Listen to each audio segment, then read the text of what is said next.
බලාපොරොත්තු නැති අවස්ථාවක්. ඉතින් හැමෝටම සුබදෑසනක් වේවා. මම තිමාෂි. ඒ පාර 24 රේලුවේ එක්සෑම් එකේ රත්නපුර දිස්ත්‍රික්කයේ රෑන්ක් 26. ඉතින් ඔයාලා හැමෝටම කියන්න තියෙන්නේ බයෝ කියන්නේ ටිකක් ලොකු සංකීර්ණ නැහැ.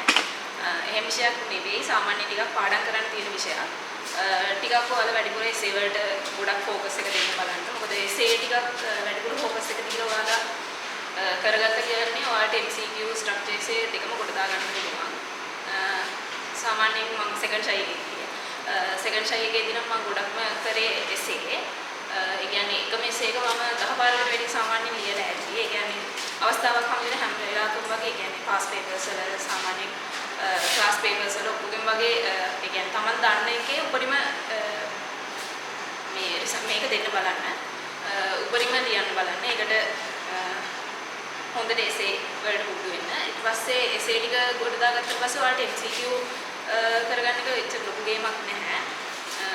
MCQ ටිකක් කරලා ප්‍රැක්ටිස් වෙන්න ඕනේ. ඊට පස්සේ ටයිම් මැනේජ්මන්ට් එක කියන එක ගොඩක්ම තියෙනවා බයෝ වල. මොකද අදාළ essay එක විනාඩි 30ට ලියුවේ නැත්නම් ඊළඟ essay එකම තව වෙලාව අරගෙන ලියන්න ගියොත් එහෙම ඒක තව කල් ගිහිල්ලා සම්පූර්ණ essay එකකටම සාමාන්‍යයෙන් ලකුණු අඩු වෙන අවස්ථා වෙනවා. ඒකට papers ලියන්න. ඒක ඇත්තටම හොඳ papers ටිකක් තියෙනවා. සාමාන්‍යයෙන් අර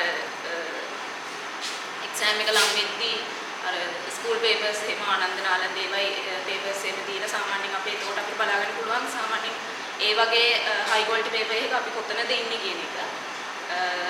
ඒ වගේම රිවිෂන් එකෙත් සර් දෙන මාර්කින් එක හොඳට මෙහෙම කරන්න.